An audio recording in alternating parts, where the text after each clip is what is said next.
Alright, so welcome back everybody. So for this video, I'm going to show you guys how to play the game called Wreck.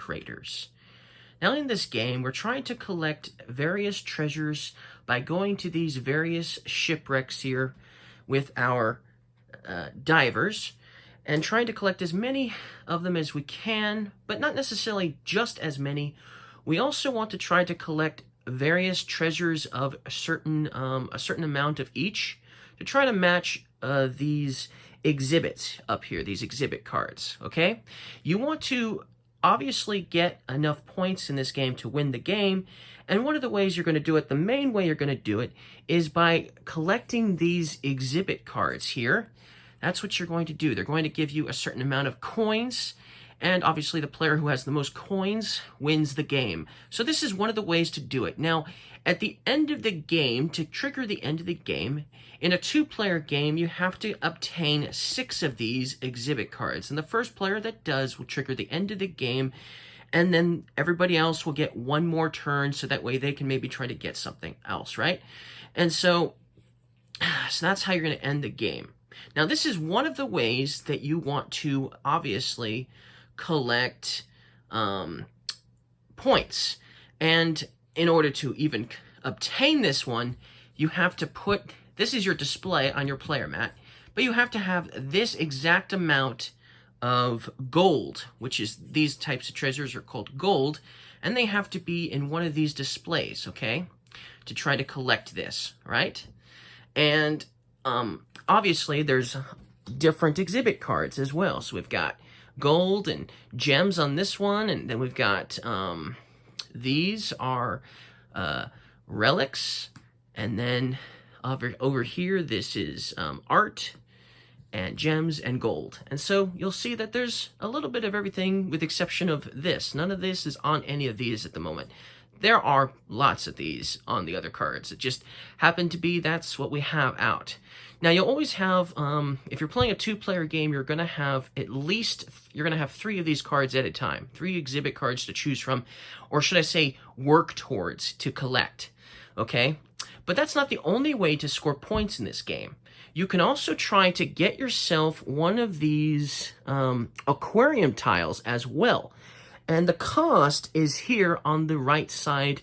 And so if you want to collect an aquarium, of course you got to start with the bottom. So you have to start with one of these 3 bottom tiles and pay the corresponding amount of seashells and stuff, right?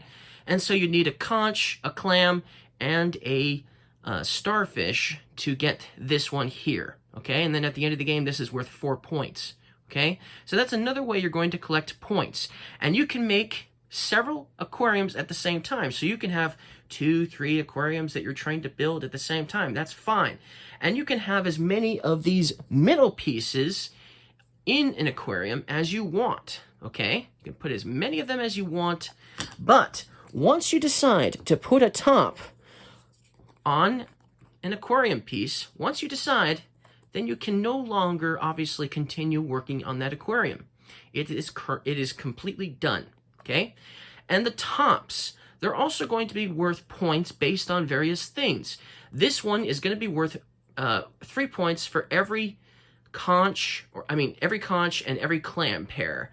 And so here's one pair here. So you would score 3 points with just this one alone, because there's at least one pair. So obviously you're going to want to try to get to certain types of the tops to complete and get the most points you can get from the aquarium pieces. But that's just 2 ways you're going to score points in this game.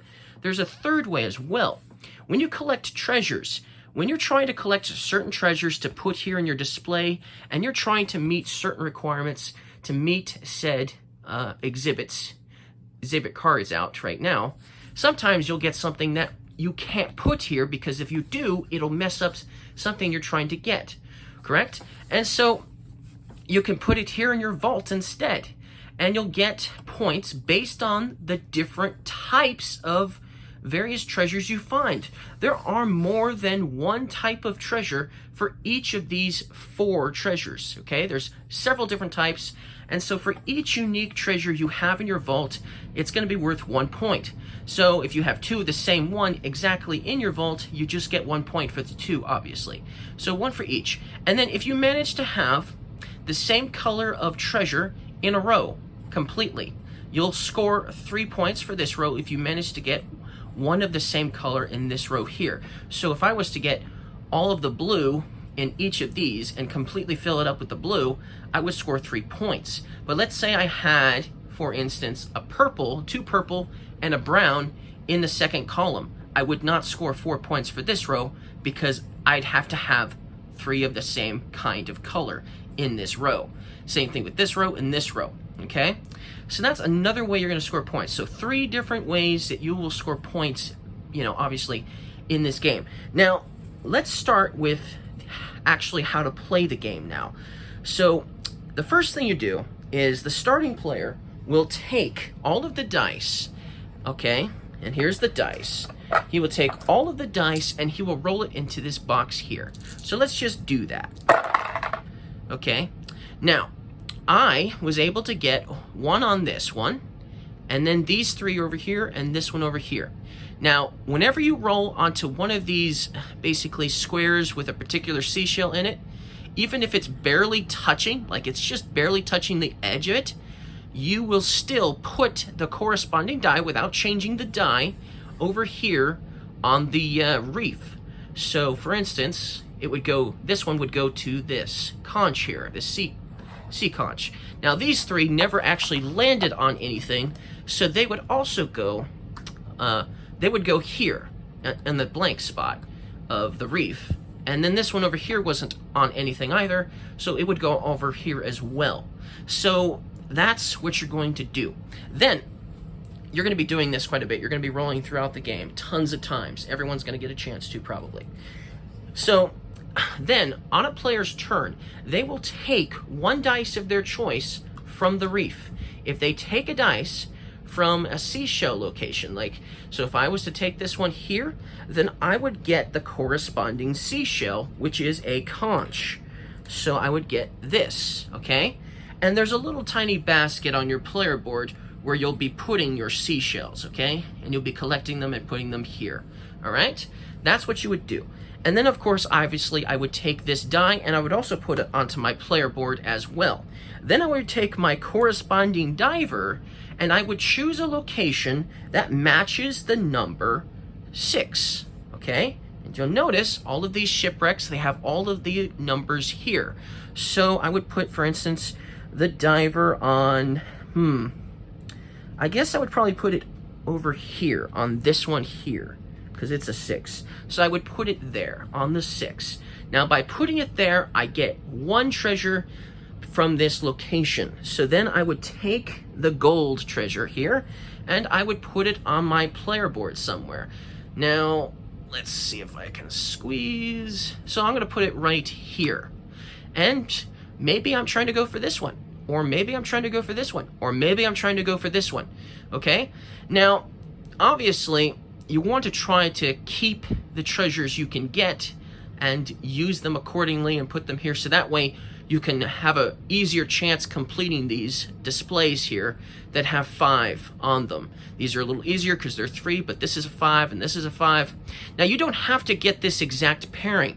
It doesn't have to be exactly matching here to here. You just have to have the exact amount. So I would still need to have 2 gems. I would have to have 2 of these gold, and I would have to have 1 relic as well, the blue, the relic, to complete it. Now, since I've already placed my diver and took in the dice and placed my diver, my next option in the turn would be to see if I can complete any of these exhibit cards, which I can't. So then that would end that part. Then I could see if I could purchase one of these aquariums, these aquarium tiles, with the corresponding seashells and stuff that I have. But unfortunately, I can't afford to buy one of those either. You can also only buy one of these at a time. So even if you had tons of these seashells, you could still only purchase 1 per turn. So alas, I can't buy any aquarium tiles either. And so then that would end my turn. And then my opponent would go, and they would pick one of the dice that are left, and let's see here. maybe they would want to go for, they'll take this 5 dice, okay, and then they would put the 5 on this location here. And then they would get one of these gemstones, and they would put it on their player board, etc., etc. Then, obviously, they wouldn't be able to complete any of the exhibit cards yet, and they obviously wouldn't be able to buy any of the market cards yet either. So then, obviously, it would be the next player's turn, which would be me again. And so now, let's see, what do I want? Oh yes, I'm going to go for a 1. So I would go for the 1, and I would put on my player board, and then I would move a diver and put it on the 1 on the same location, which is here for the gold.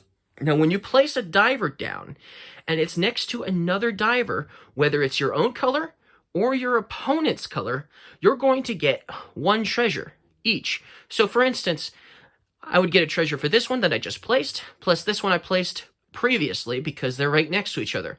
Now, if this one was here earlier, and then I had placed it down, I would get 1 here, and I would get a treasure for this one, and my opponent on my turn would also get a treasure for his right here. So when you're putting down your, obviously when you're putting down particular divers, you want to try to keep your divers away from your opponent's divers. Otherwise, you're going to be helping them out big time. So you want to try to avoid that when you can. So yes, I would put it here, and I would get 2 of the gold tiles, or gold treasure tiles, and then I could put it into my player board here, face up, like so. And now you can kind of see which one I'm going for. I'm going for this one, obviously. I just need 2 more to do that, and then I would be able to complete that. And so obviously I can't do anything else. I don't have any other additional seashells and things like that. Now, you can also place divers up here as well. And if you do place a diver up here, you'll get the corresponding seashells. So this is probably the main way you're going to get seashells. However, there's a reason why I haven't actually placed any divers up here yet. Because whenever you place down a diver on a spot occupied by another diver, even if it's your own diver, you're going to basically bump them. So let's say player 2 got a 1 and they wanted to go right here to that spot, then my diver would go to the 1 spot on the beach, and I would collect these 2 seashells, which are 2 starfish, and I would collect them immediately. Then obviously my opponent would get the corresponding treasure because he placed it there, and I would get another one obviously as well. That's how that's going to work. Now, whenever a diver is bumped off the beach, then the diver just returns to your supply, to your personal supply again. Now, at some point, you are going to have all of your divers out, most likely, at some point in the game. Okay? At some point in the game, you're going to have them all out in a particular location. And then it's going to be your turn, and you're going to get a particular dice, maybe this one here or something like that. And now you don't have any more divers in your personal supply because they're all on the board right now. Well, then that will mean I will have to actually take one of my divers from another location on the board to the location I want to go. Now, let's say I wanted to go over here. I could go here from here. That's allowed. But what I couldn't do is I couldn't go here to here, because this is the same shipwreck. So whenever you're taking a diver from a shipwreck, it has to go to another shipwreck/beach. It can't go to the same shipwreck. So you're going to have to take another diver from some other location and move it down to this location if you wanted to go here still. Obviously, that's what you would have to do. You're just not allowed to take it from the same one and put it on the same area. But you can obviously bump yourself to the beach to get seashells, obviously. Your opponents, they can bump you to the beach as well, obviously. And then, obviously, you'll sometimes get your divers back, and then you'll be able to place your diver from your personal supply back somewhere on the board. So that's basically how you would obviously collect all the various treasures. And then, of course, once you were able to afford all of these, so let's say I just now barely have enough, or should I say I have enough now, and I have enough here. I've got 5 gold treasures here. I would be able to complete this card. So then I would discard all of the treasures that I am basically paying, these treasures for this exhibit card here. I'm basically paying them, and they would go to a discard pile because they might need to be used up again at some point. Then I would score this card. Then if I had any seashells left over, so if I had some of these seashells that I hadn't used yet, I could place them basically onto this exhibit card for something. If I was to put the conch shell on this card, I would score an additional 2 points extra at the end of the game. If I was to put the clam on here, I would actually get to discard the clam, and then I would actually get a treasure from any shipwreck I want. So that would be the benefit of putting, or should I say, basically discarding a clam once I get this particular exhibit card. I would be able to obviously get another treasure from any one of these shipwrecks that I want, just one. Now, that's not the only thing seashells will do besides simply just paying for the various, obviously the various aquarium pieces here. They will also have abilities you can use as well. So for instance, if you have a conch shell, if you decide to use a conch shell on your turn, when you take a die, you can use a conch shell to either add or subtract the number of the die. So for instance, I could take this 4 and I could turn it into a 5, for instance. If I wanted to do that, I could do that. And if I had multiple conch shells, I could continuously add or subtract to the number, basically turning the die over to the next number. Now, whenever you add to a 6, if you ever decide to use a conch shell to add to a 6, it would actually go to a 1. Likewise, if you ever subtract when the dice is on a 1 that you're going to obviously take and you use that conch shell, it'll actually go to a 6.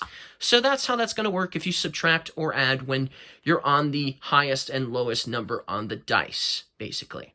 That's how this conch shell is going to work when you use it, obviously. Then if you use a clam, so if you use a clam on your turn, and you didn't use it for this exhibit card, but you're just using a clam in general, and you're at a location where you just grabbed some treasures, you can actually discard a clam for another treasure from the same area. So if you need another one and you weren't able to place well, so that way you could collect maybe 2 or 3 treasures at the same time, but you wanted another one, then you could discard one of these clams to do it as well to get another one from here. But remember, you're going to need these shells to obviously get aquarium pieces so you can start building your aquariums and things like that too. But if you have some extras of these that you want to use, you can use as many of them as you want, as long as you have, obviously, enough to do so. But that's how that's going to work. And then the starfish. Sometimes it can be difficult to collect all of the different treasures to complete an exhibit card. So let's say I was trying to complete this exhibit card here, and I had 2 of the yellow. Okay, so let's put down 2 yellow. And when you're placing these, you kind of have to place them in a particular order, starting with the left. So I would have to start with the left, working my way to the right. But I, for instance, could be working on other relic rows, starting from the left, and so on, to the right. But let's say I had 2 gold here, and I had 2 of the gems for the requirement I need, okay? But I don't have this relic yet, but I have everything else I need here to complete this card. But I had a starfish. I could use the starfish basically as the item I need, or the treasure I need to complete the card. I can do that. I can use a starfish if I have one. And then this would actually be complete, and I could claim this exhibit card on my turn after I obviously place my diver and all that. And then obviously I'd get some points, and then obviously maybe I could do this, but you'll notice this one also has this here. This one didn't have anything here, but this one does. If you are able to complete this one here, you get a free aquarium tile, which is nice. So I would get one of these free ones, one of these up here for free. I wouldn't have to spend any of the corresponding treasures. So let's say I had one of these already. I had this bottom for my aquarium. I could, you know, for instance, if I wanted the manta ray so much, I could take the manta ray for free, for instance. I could do that. So that's cool, right? So that's just one of the rewards that you could obtain. Then, if you see exhibit tiles that have this on it, then you would just claim the corresponding seashell, which would be one starfish. If you get other cards, there are some cards that actually have like a slash between each of the different. So let me get one. Hold on. Let's see here. Let's see. There we go. Okay. So, I'm going to drop them all. So if you get one of these cards that has this as your reward, you only claim one of the three. But you get to choose, of course, but you only get one of these, okay? That's the rewards you would get. Obviously, you get a clam with this one. This one, you're getting 2 rewards. You're getting a conch and you're getting a clam, for instance. So that's what you would get as well for completing these exhibit cards. You're not only getting points, but you might be getting some rewards too. And, you know, you might be able to decorate your exhibits as well with these seashells, or should I say these anyways. So that's obviously what you're going to do there. Now, I think I've pretty much explained the whole course of the game. Remember, the game is going to end when someone, you know, collects 6 of these exhibit cards, and then everyone gets one more turn. That obviously, you know, didn't end the game. And then, obviously, you're going to count up all your points based on what aquarium tiles you were able to get, basically. Obviously, different unique treasures that you have in your vault on your player board. And if you have the same color of treasure in a row, you'll get the corresponding amount of points if you finish it. Remember, you always have to start with the left bottom, working your way to the top. So you wouldn't be able to start here and placing treasures up here. You'd have to start here and working your way up. So if you want this 6 points and you want to complete this row here, that's what you would have to do. And then, obviously, you're going to score your points, obviously, for the exhibit cards that you are able to, obviously, complete and collect, right? And then, obviously, whoever has the most points wins. Now, obviously, there are 2 different types of, basically, ways of scoring points when you are completing an aquarium. So if you ever get one of these, with this particular top with the fish on it, you're going to score 2 points for every tile that makes up that aquarium, including this tile right here. So if I had 5 tiles, that would be 10 points, because this would be the 5th tile. So that's a lot of points. So that's one way you can score points, and then obviously you'll score points based on seashells as well. Pairs of types of seashells, or sometimes it might even be harder to complete, but you'll get more points. But, you know, like one of each would score you 3. So if you had 2 of each of these 3, then that would score you 12 points if that was part of the aquarium, if that was part of your completed aquarium. And then, of course, even if you do not complete an aquarium at all, like, so let's say this is all I have, just this bottom part of the aquarium, I still score the corresponding points for it, regardless of whether I was able to finish it or not. But basically, that is how you play Wreck Raiders. So thank you guys for watching this video. If you guys liked how I explained how to play, don't forget to leave me a like, and I'll see you guys again next time. Bye!